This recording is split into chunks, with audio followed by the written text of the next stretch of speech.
Good morning, one and all, and welcome back to the Damage Report with me, John Idarola. I am very lucky to be joined on this auspicious day by the host of Reactions, as well as contributor to Rebel HQ, Rayyvana. Welcome to the show. Thanks for having me on. And auspicious, that's a great word. Honestly, that's gonna be my word of the day now. I've spent all of my vocabulary points on that one word, and it's all dumb from here. But anyway, glad to have you here, and glad to have you. You're gonna be presenting some stories that you picked later on, so that's exciting. Yeah, I'm looking forward to it. I am as well. So everyone, definitely buckle up for that. Buckle up as well as we jump into pretty awesome rundown. We're gonna be talking about what's going on at the border, how the Supreme Court is weighing in, and what it might say about what's gonna happen over the next few months.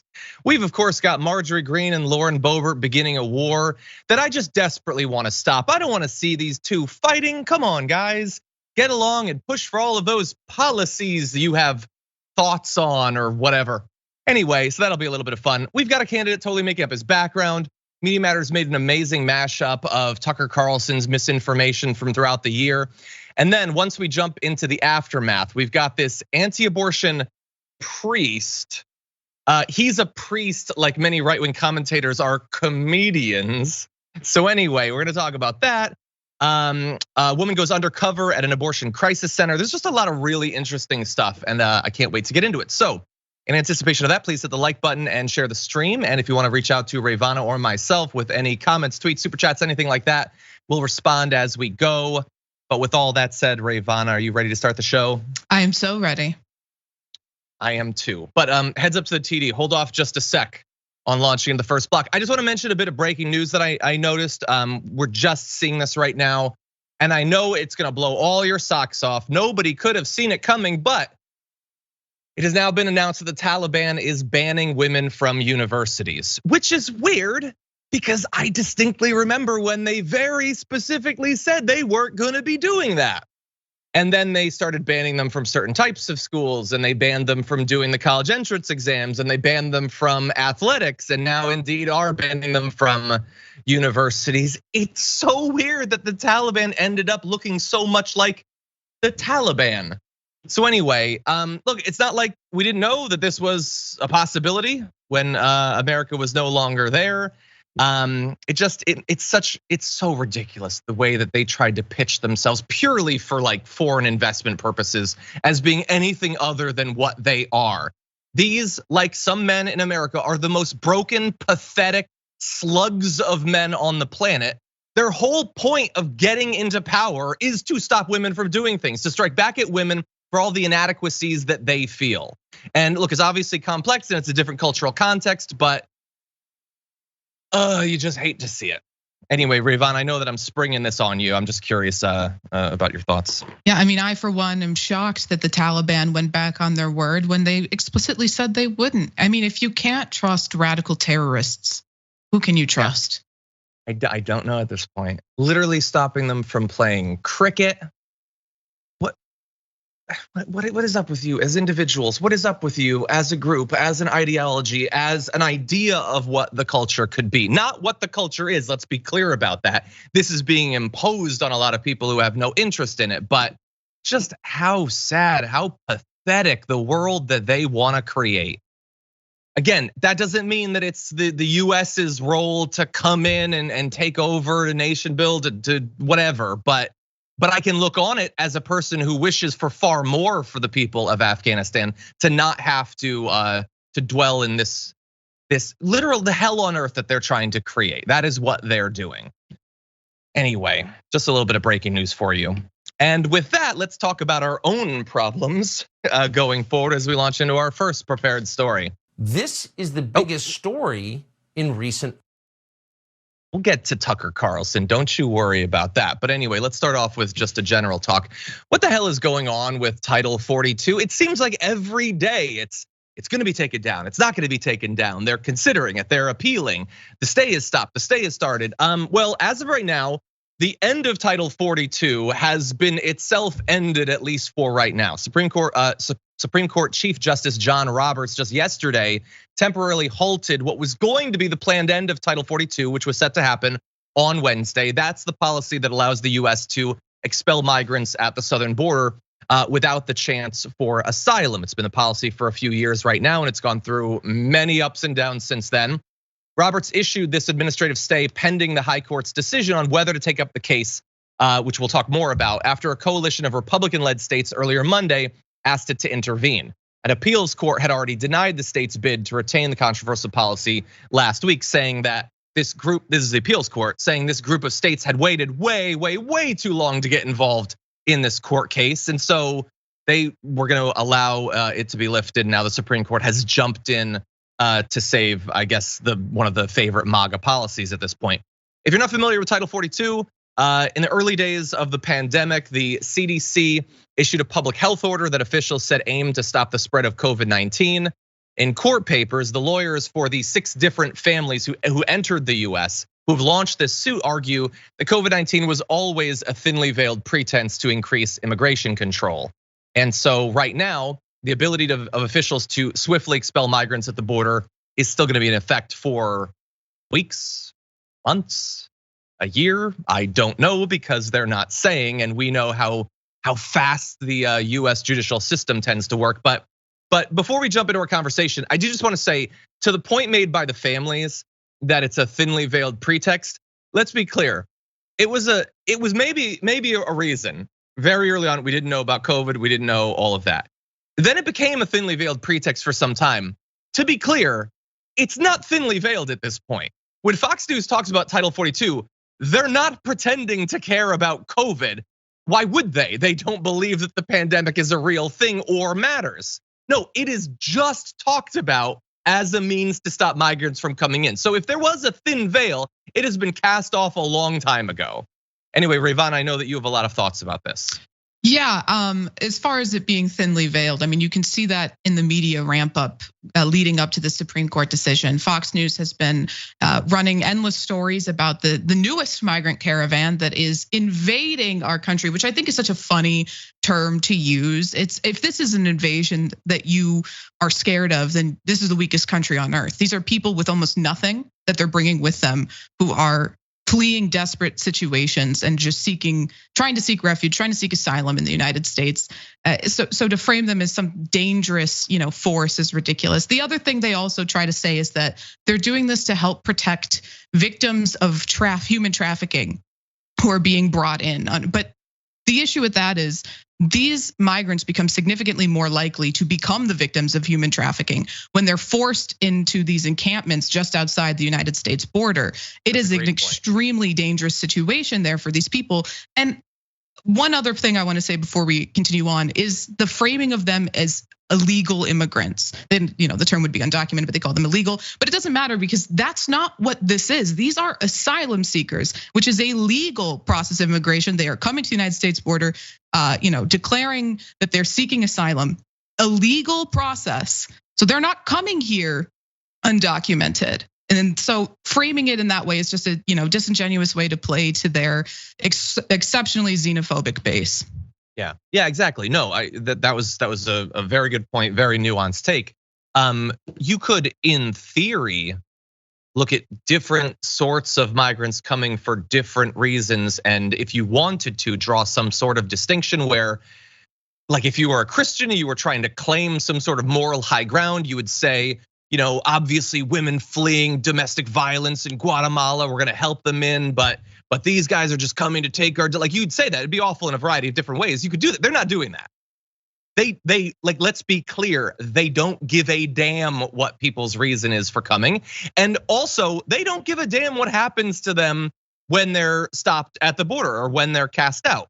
If they go to these camps, if they get sick and die, if they get raped, if they get beaten or murdered or turned back and have to make a trek of hundreds or thousands of miles back to God knows where, they don't care. They're not interested in literally any of that. And they would really prefer if you didn't bring it up. It's rude of you to make them think about that sort of thing. And look, to be clear, the number of border crossings is projected that it would go up if Title 42 were taken away, at least in the short term. They have no idea what it's gonna look like a year ago. They never, or a year from now, they never do. But also, it isn't, I don't think, the disaster being presented on Fox News. It would go up. The estimates seem to show like a quarter. It would. Is that a good amount of people? Yeah, it seems like a lot of people. Should the communities right on the border be required to deal with all that? No, I think that the federal government has the capability and the funding to help resettle people throughout the US. But again, that's not what they're asking for at the border. They're asking for, at the very least, them to be thrown out. And as we'll see when we get into Tucker Carlson, possibly quite a bit more than throwing them out, maybe stopping them at all costs from getting into the country in the first place. Anyway, Rayyvana, what do you think? Yeah, I mean, I think you're exactly right. But again, what is the concern? What are they afraid of? If the number goes up by a quarter, if the number goes up by 100%, a whole other 100%, what difference does that make? How does that impact the people who are, fear mongering about this immigration border crisis? How does that impact you? What damage, what so-called damage does that do to the country? And they can't express that in a way other than they're encroaching on Western values. They're encroaching on their idea of what America is supposed to be. I've seen, right-wing commentators say that they're coming here and they don't speak English, so they shouldn't be allowed in. Last time I checked, the United States doesn't have an official language. So if it doesn't have an official language, the official language can't be English. So who cares one way or another if they do or do not speak English? I mean, the fears are just so racist to their core and so unfounded in reality. I mean, the other thing they'll say is they're gonna come in and they're gonna, vote Democrat. They can't vote. So that's irrelevant too until they become citizens. So I fail to understand what the fear is supposed to be. Yeah, it's also, so if your fear was that they're just going to vote Democrats. So first of all, you could, I don't know, not make yourself clearly the bad guy in this case if you wanted them to be interested in your policies. I mean, a lot of these migrants are coming from countries with fairly conservative Christianity at sort of the core of their culture. In theory, they could find some of your social stuff maybe appealing. And by the way, you guys also say that in the last couple of elections, like Donald Trump is far more appealing to Latino voters or something. Well, okay, but then you can't at the exact same time say that every single migrant that crosses the border is obviously going to be a big fan of Pete Buttigieg someday. That doesn't make sense. Oh, by the way, also, like your main argument for decades, I would say the subtle version of your argument is that we hate these cultures. They're gonna come in, they're gonna take our women, we hate them, they're dirty. That's pretty clear from people like Tucker Carlson. But the main, I guess, substantive argument you would make is that they're coming in and that they're taking jobs. But you guys also will not stop saying that American workers are lazy and they won't work anymore. And we need more competition to drive down wages and all that. Like, again, that is what they have been saying on a daily basis for at least a solid year and a half at this point. So, like, you guys talk constantly about the need for our population to grow and all that. And how do you think that's gonna happen? You think it's just going to be conservative right wingers? I doubt it. They've never had satisfying sex in their entire lives. They're not gonna suddenly start popping out more kids. They're already doing their best. Take a look at some of these right wing pundits. Can you expect women to want to go to bed more often with them?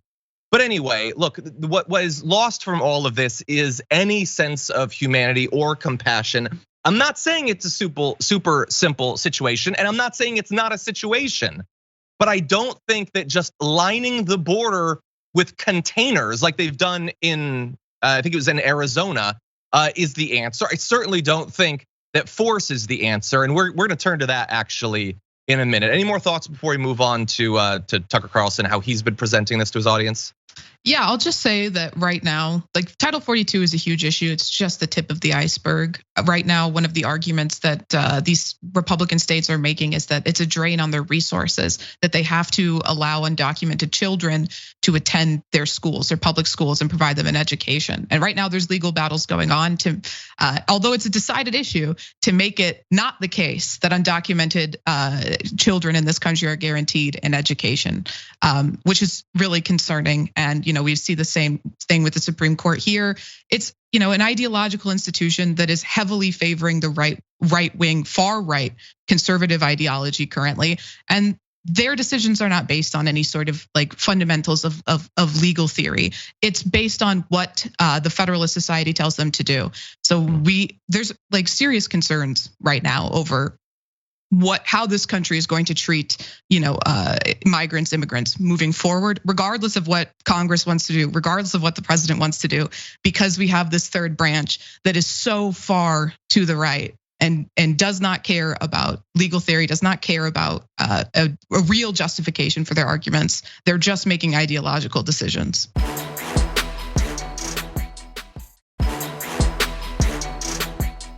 Okay.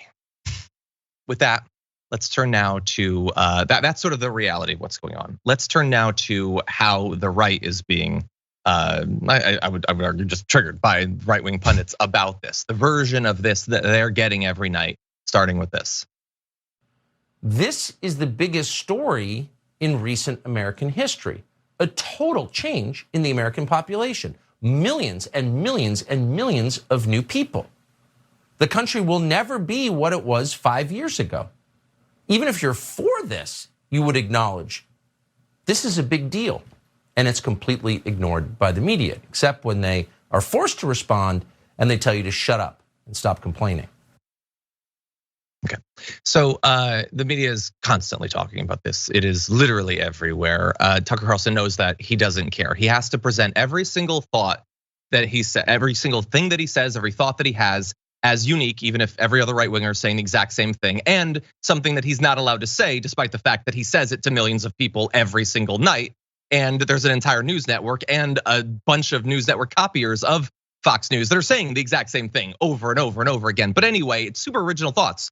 So America will never be what it was 5 years ago. And again, the longing for some sort of like mythologized version of what America is a constant in conservative thought. But to be clear, America is different every 5 years. We've been through a pandemic. We've been through the Trump years. It's been a complex time. There's no going back from that. And when it comes to immigration, not only do we have the issue with Tucker Carlson there, where every single story about immigration has to not just reference the Great Replacement theory. It is the entire foundation for everything that Tucker Carlson says. So if people from Colombia, if people from Peru, if people from wherever decide to cross the border, it's not that they've made a possibly difficult decision combined with an arduous trek of hundreds or thousands of miles to better their own personal life, to escape political persecution or domestic violence or anything like that. No, they're doing it because Chuck Schumer and Kamala Harris want them to. I guess they got a letter in the mail, come on over. It has to be a plot, and you have to forget the fact, the I would think undeniable fact, that there has been immigration in America since the very beginning. It has been a constant. There have been massive waves of immigration. I'm here now. You'll notice I'm not picking olives on some hillside in Italy. Weird how that worked out. How the hell did I get over here? It might be worth looking into.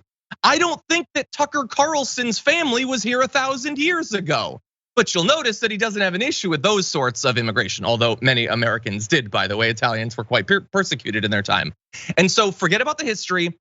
Forget about the fact that America has had tensions over immigration from the very beginning. That is true, but has always managed to integrate new populations, and I think indisputably has been strengthened by both the labor participation and the cultural contributions of different populations at different times, integrating in different ways.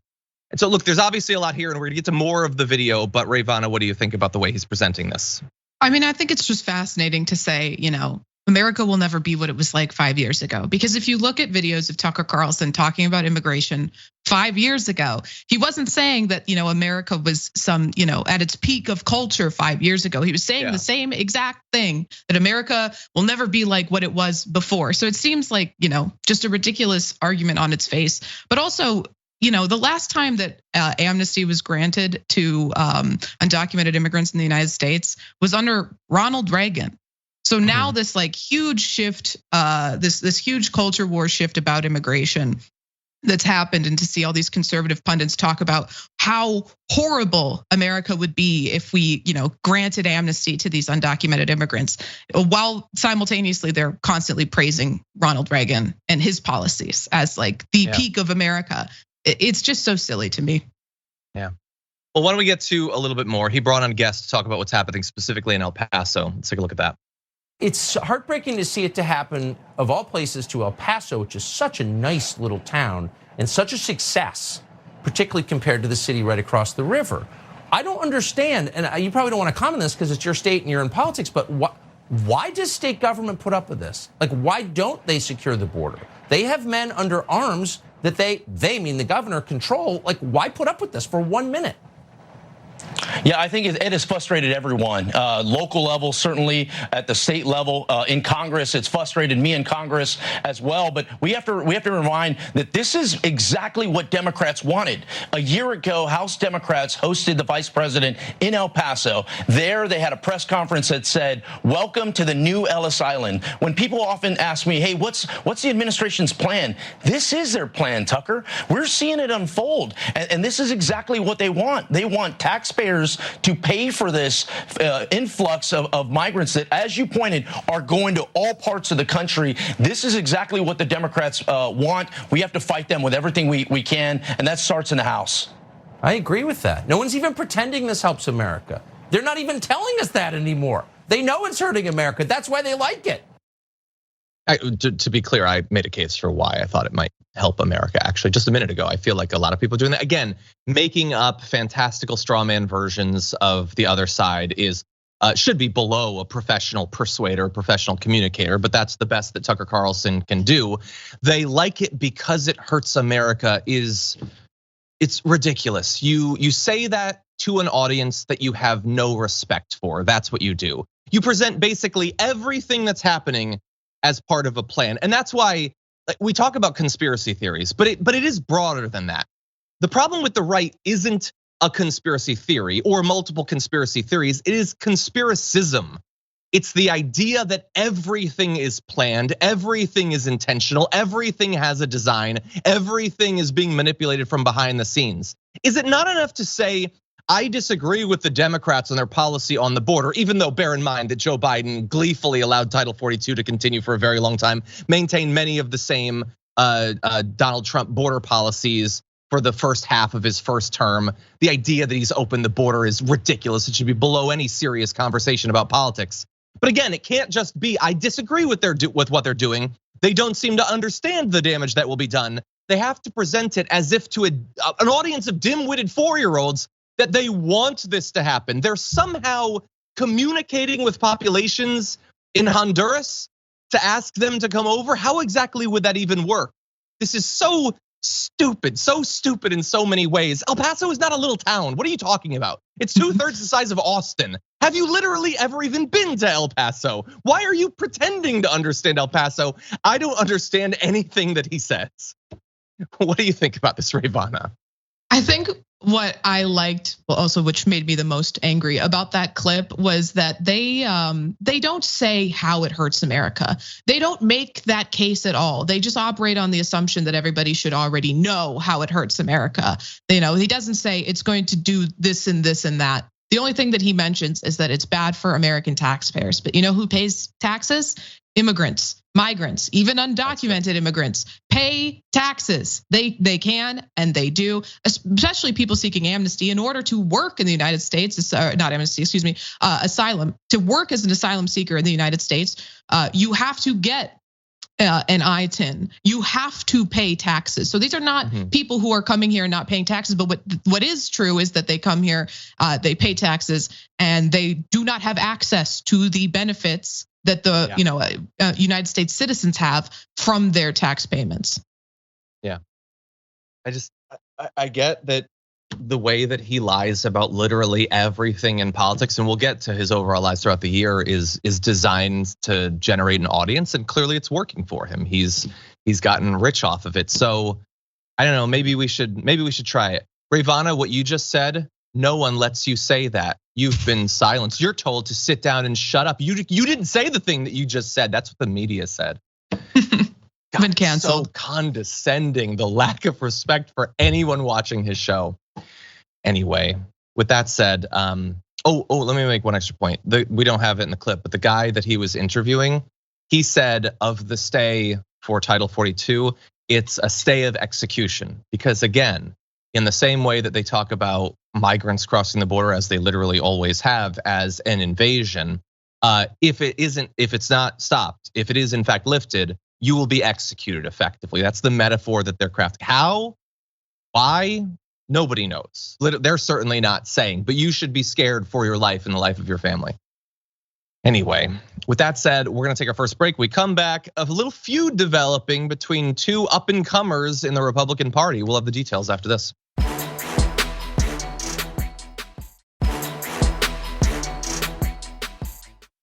Okay, that got a little bit serious. Let's have a little bit of fun, starting with this. Someone who we all respect, Marjorie Taylor Greene, says Kevin McCarthy is going to be a great speaker. I guess you'll have to ask Marjorie about that. I'm a fan of hers. I'm an admirer, but it's not something we see the same way. Lauren? Well, I've been aligned with Marjorie and accused of believing a lot of the things that she believes in. I don't believe in this, just like I don't believe in Russian space lasers. Are you a hard no? Space lasers and all of this. Ooh, a little bit of a feud developing there. Marjorie Greene and Lauren Boebert and Matt Gaetz, by the way, obviously disagree a little bit on who should be the speaker. That's perfectly understandable. They have a difference in opinion about Republican leadership, and Marjorie Greene's been very clear about that. Matt Gaetz was satisfied to just say, I respect her, I disagree with her on this, but not Lauren Boebert. Lauren Boebert instantly was hostile and aggressive in that, which I love. I love it. Marjorie Greene did not, and we're gonna get to her response to that in just a second. But Rayyvana, what did you make of what you saw from Lauren Boebert there? Yeah, I mean, first of all, I love to see two idiots fighting, so I'm excited to see the rest of the segment. I think it's interesting because I see why Marjorie Taylor Greene would want to, prop up Kevin McCarthy for speaker, because she's been treated favorably by him. She's gotten more access to like the core of the Republican leadership. Recently, she was talking about how her and some other Republicans, including Kevin McCarthy, meet, and she referred to it as the five families. So Lauren Boebert has gone against the family here, which was but Lauren Boebert and Matt Gaetz are, sort of persona non grata for the Republican Party. She barely won her election, so she's not like the Marjorie Taylor Greene, who is this sort of, poster child for fundraising for them. And Matt Gaetz too, given the investigation into his alleged sex trafficking of a minor, they are not people they want to be propping up as the face of the Republican Party anymore. But Marjorie Taylor Greene can say all of the crazy nonsense she wants to, but as long as she's able to fundraise the way she does, she's always going to have that spot cozy up next to the leadership. So it makes sense that there's this division there, but yeah. I can't fathom why Lauren Boebert would sort of take that jab, aside from the fact that she's just too stupid to realize that it might, cause some division. Yeah, I don't know if it's just a personal thing or if this is a branding thing. Marjorie Greene is more popular on the right than Lauren Boebert. Maybe Lauren Boebert wants to get elevated by trying to take her down. They all see this as a zero-sum thing. But yeah, from the very beginning, she was ready with that. I'm often accused of agreeing with her. Well, actually, we're talking about where you disagree with her, so it feels like you're needlessly making it about that. I appreciated the reference to the Jewish space lasers, although she's never forget that despite the fact that she's popular, Lauren Boebert is horrible at this, which is why she had to fumble to even get to the concept of a Jewish space laser. But whatever. As much as I might have enjoyed it, Marjorie Greene, not so much. And she tweeted this about Lauren Boebert. She gladly takes our money, but when she's been asked, Lauren refuses to endorse President Trump. She refuses to support Kevin McCarthy, and she childishly threw me under the bus for a cheap soundbite. Which, yeah, that's all true. I agree with Marjorie. It was childish. She did throw her under the bus for a cheap soundbite. Marjorie Greene is actually right here. The country is facing extremely difficult times. Americans expect conservative fighters like us to work together to save America. And that is the only mission I'm 100% devoted to, not high school drama and media soundbites. Well, to be fair, you could have not responded then. And by the way, it wasn't that she just tweeted this. She quote tweeted the video of that soundbite. So you can't say that you're totally not in it about the soundbites when you're directly responding and spreading the soundbite right there. But again, I get it. She was attacked. She gets to respond.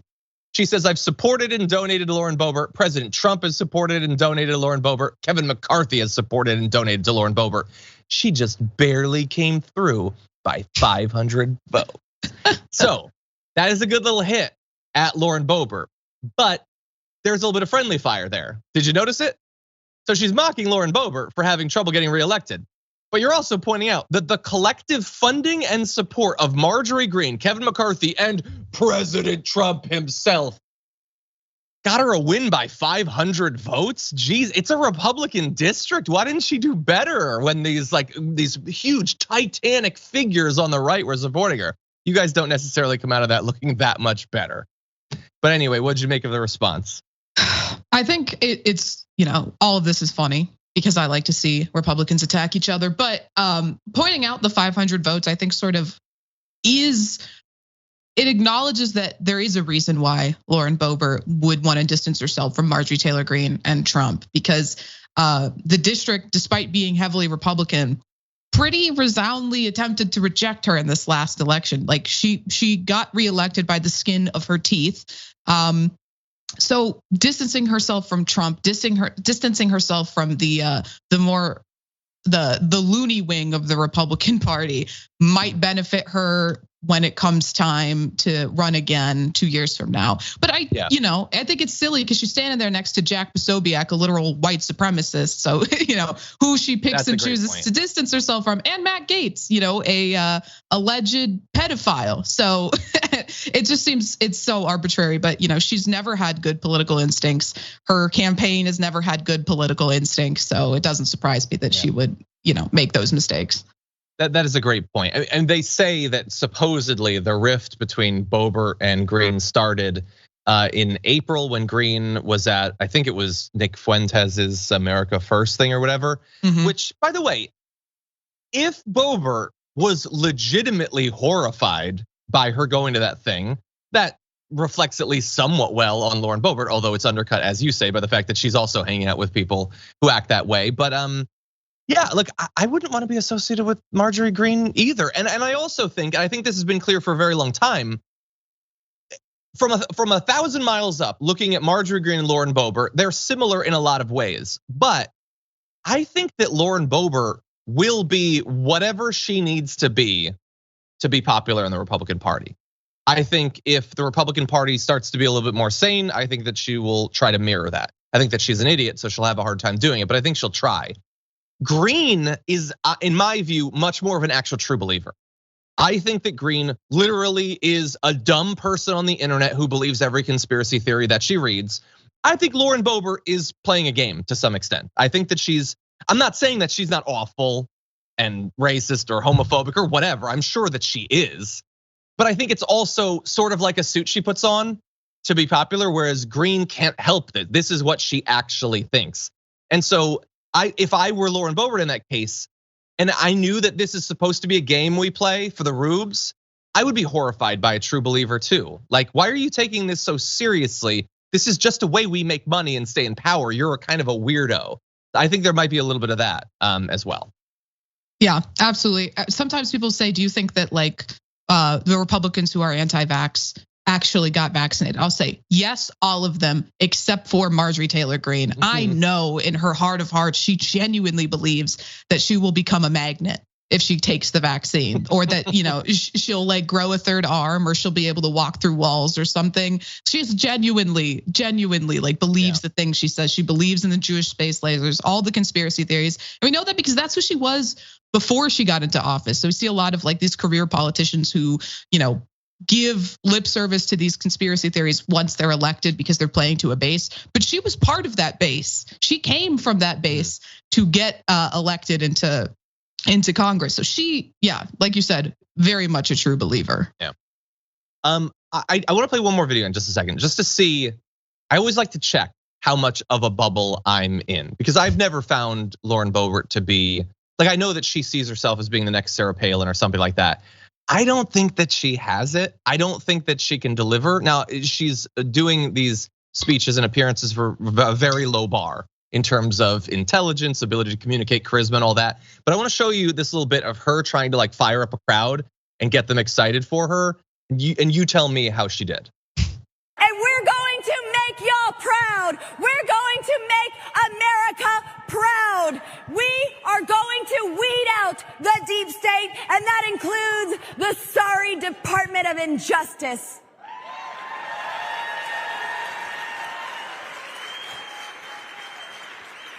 We are going to take our country back. We will not relent. We will not retreat. We are moving forward from a place of victory, and we are going to put America first. God bless you. I'm not the target audience for that, I get it, but I didn't think that was that great, and the audience seems to side with me. That was supposed to be a speech that she is screaming over raucous applause. That's why she's weirdly yelling there, because the idea is it's gonna be like this epic moment. But like, you weren't screaming over raucous, you were just sort of screaming, like making up things like from a place of victory. Like, no, the red wave didn't happen. Like, and you won by like a couple of school buses full of people. Like, it's not an amazing victory. I didn't find it to be convincing. That to me did not smack of here's the next Trump or anything. What did you think? It reminded me so much of the best is yet to come. I mean, it's like embarrassing to watch her up there screaming to no applause or to weak applause. I mean, it's awkward because she's reading someone else's words. She didn't write that speech, but she was told to deliver it a certain way, and she just doesn't have the ability to gauge like that she should scale back because she's not getting the result, the response that they intended for her to be getting while she was delivering it. So they probably just said, hey, you're gonna need to talk loudly to hear yourself over the yelling and the applause.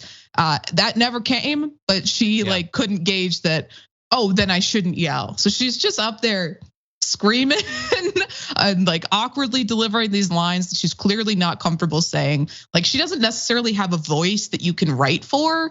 She's not a good public speaker. Anytime she does like a public address, it feels extremely awkward, and she's like reading a script. She doesn't take the pauses where a person would normally pause. She doesn't have it. She doesn't, whatever it is that gets you elected, to the higher office that helps you, lead a movement. She doesn't have it. Yeah, I think that's why when she gets a line that she thinks is good, she like runs it into the ground, like the constantly talking about lesbian dance theory in college, or Fauci ouchie. Fauci ouch. Oh God. Or making up an interaction with Ilhan Omar where she called her a terrorist or something.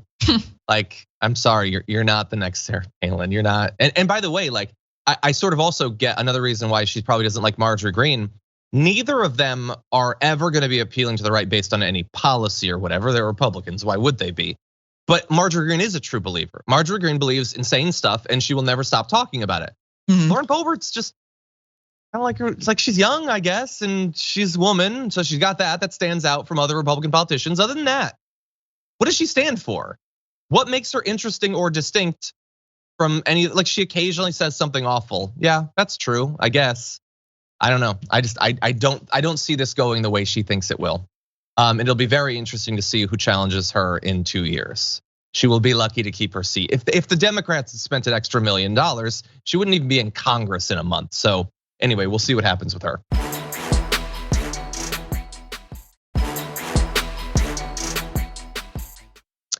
With that said, why don't we move to someone else? As much issue as I might have with her, and by the way, there is a little bit of mystery in her backstory. I don't think it holds a candle to this new guy. So let's talk about this dude. An incoming Republican congressman, you're seeing right there, George Santos, has got a little bit of explaining to do about his background. A lot of the story, the legend, the mythology of himself that he ran on to get elected doesn't seem to have any backing whatsoever. So here is what we know about him. Okay, so he's the son of Brazilian immigrants, first openly gay Republican to win a House seat as a non-incumbent. So that's impressive in today's Republican Party. By his account, he started off at a New York City public college and then immediately like rocketed into fame and fortune. Okay, he became a seasoned Wall Street financier and investor, okay, with a family-owned real estate portfolio of 13 properties. So a little bit inconsistent with the idea that you were just some kid pulling yourself up by your bootstraps at a public college when your family owns many, many properties, but whatever. So here's the thing. People have looked into many of the specific claims he has made about his background, including the New York Times. They've looked at public documents, court filings. There doesn't seem to be evidence of much of any of it. And take a look at the things that he made up. So, or at least hasn't yet proven. Citigroup and Goldman Sachs, those are firms that he says he worked for, told the Times they have no record of ever working there.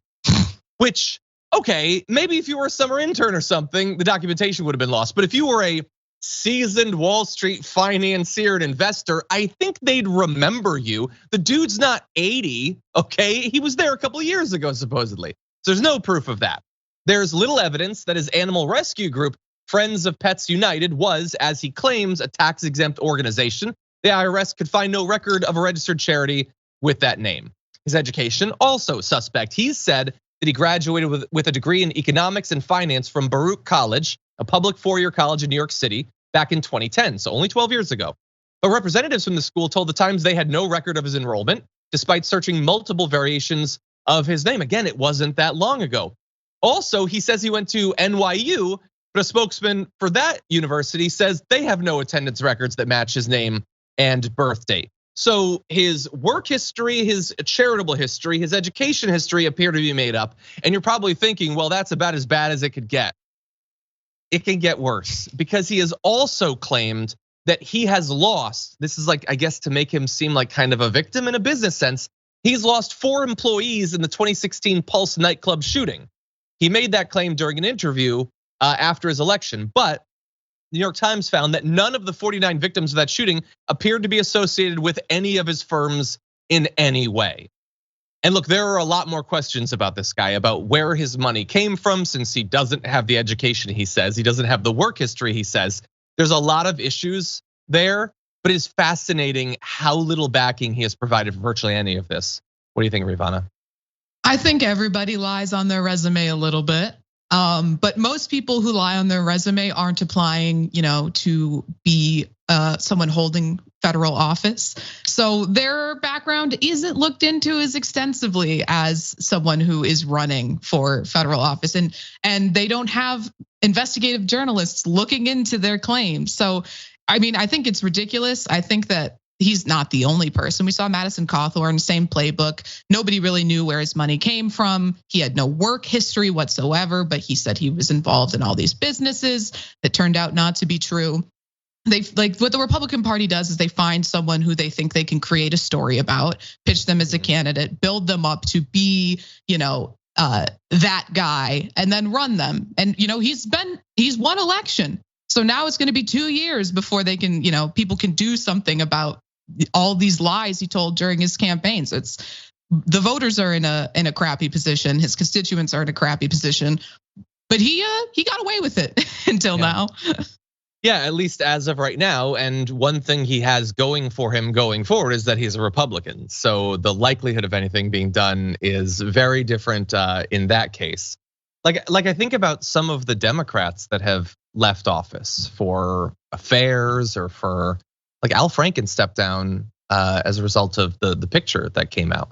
This guy totally made up who he is, or didn't. Okay, maybe it's real, and weirdly there's no evidence of it. So far there's been no indication that it bothers the leadership of the Republican Party, that this guy is fundamentally a liar about virtually everything. And like think about him in comparison to other candidates that have come out recently. Herschel Walker told a lot of lies. But you know what Herschel Walker also did? He actually played football. Like, there's at least something in his past that he talked about that is based in truth. With this guy, is there anything a voter can point to, a claim that he made? Are his parents who he says that they are? Like, do we even know that at this point? And so far, the Republican Party isn't pushing for him to answer these questions, let alone to step down. I will end with this. He put out a statement after all this news blew up. And he says George Santos represents the kind of progress that the left is so threatened by. A gay, Latino, first-generation American, a Republican who won a Biden district. Well, wait, I thought that the Democratic Party was taken over by the gay agenda. Why would they be against a gay Latino candidate? That doesn't make any sense. You guys are constantly attacking them for being in the bag for those populations. Whatever, okay. Big gay, as it were. Big gay, exactly. And then goes on, blah, blah, blah, blah, blah, blah. It's no surprise that Congressman-elect Santos has enemies, the New York Times, who are attempting to smear his good name. Is it even his name? I don't know. With these defamatory allegations, as Winston Churchill famously stated, you have enemies? Good. It means that you've stood up for something sometime in your life. And in true George Santos fashion, that does not appear to be a thing that Winston Churchill actually said. Some guy in 2009 is alleged to have actually said it. So he's even making up his quotes. And it's a vapid quote anyway. You could use that as a response to any criticism of you. You'll notice something that's missing from that paragraph. Denying literally any of the claims that have been made against him or evidence of any of the claims that he's made. Weirdly, he didn't have room in his statement for any of that. That to me confirms that he's lying about this stuff. So hopefully the pressure stays on him.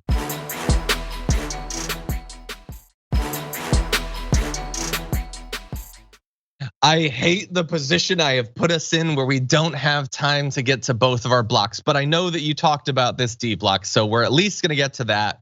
Let's jump into it. The distinction between misinformation and lying is that misinformation can be true. Not a single person in the crowd on January 6th was found to be carrying a firearm. Not one. The only insurrection in history with no guns, an insurrection that wasn't armed, wasn't planned, and didn't actually insurrect anything. Why are they calling it insurrection? Is it possible that the vaccine actually can hurt you? People who take it are more likely to die of COVID. People who get the booster are more likely to get the latest variant. Inject your children with a drug with no actual benefits. The trans thing seems pretty new. Now, gender-affirming care is a euphemism for chemical castration, radical plastic surgery, and other treatments for gender dysphoria. At Boston Children's Hospital, they're cutting the breasts off of healthy children. So Boston Children's Hospital is now playing the victim here. Anyone who criticizes this is a threat and a danger. No one really believes in global warming. The IRS has its own army. Where are all these racial acts of terror committed by white supremacists? Joe Biden's latest idea is to pay black people to smoke more crack. Watergate, which no one can still explain even to this day, got that, you degraded freaks? Good Lord, amazing work there by a friend of the show, Kat Abughazalet over at Media Matters. You should be going to Media Matters for amazing analysis of the insane stuff that the right wing is getting up to every day. But also follow Kat on Twitter because her tweets are amazing, her mashups are amazing. She came with all of the receipts for, I mean, you can't cover all of the lies that Tucker Carlson tells in a year, and we're gonna reference some more. But you should also know that Media Matters has given Tucker Carlson the greatest honor of his career. He is their misinformer of the year. And I think Rayyvana, that he put in the hours and he worked for it. I think that while he has been given a lot in his career that he didn't deserve, i.e. everything, I think this was well deserved. Oh, absolutely. He ran a really fantastic campaign leading up to winning this award. I can't think of anyone who deserves it more than he does. I do just want to say the one thing that always sticks out to me about like Tucker Carlson and other conservative pundits is when they say things like the breasts of healthy children. That just creeps me out. Like they'll try to call, queer people like me groomers or pedophiles without any evidence. And then they'll like fetishize children's chests. They're just so disgusting. He's just such a disgusting pig. Yeah, 100%. They love, look, I don't know about any of these individual guys. I don't know if it's just political convenience. I don't know what Matt Walsh thinks about the fact that every single show that he does, he has to attack the trans community for an hour. But they do talk a lot about kids' genitals. Like it's pretty much constant at this point. I'm not saying that means anything. I'm not saying that the FBI should take their hard drive or whatever. I'm just saying it's noteworthy. As Tucker Carlson would say, why isn't anyone talking about this? You're not even allowed to ask questions about what they're Googling. I'm just saying it's probably weird. Best case scenario, it's weird. Anyway, not everything could be fit into that little clip. So I want to remind you that while he lied about all the things they talked about there were a lot of lies. There was constant lies about the war in Ukraine, defense of what Russia was doing, defense of the war crimes, about vaccination, about immigration, about the Great Replacement Theory, about January 6th, about whether white supremacy even exists as a thing. Lies about women in the military, women in general, about men's sperm levels and levels of testosterone, about the government of Hungary and what ideology it actually is following, about green M&Ms, about Paul Pelosi's being attacked, about just pick a thing, and he was lying about it. And he has been rewarded more than almost anyone else in media. Endless new shows and new opportunities and more and more and more money for never doing anything but misinforming and leading to more division and hate in our country. So anyway, thank you Media Matters for that mashup. Very well done. With that said, we have no more time in our first hour, but we do have more show to come. So don't go anywhere. We'll be right back.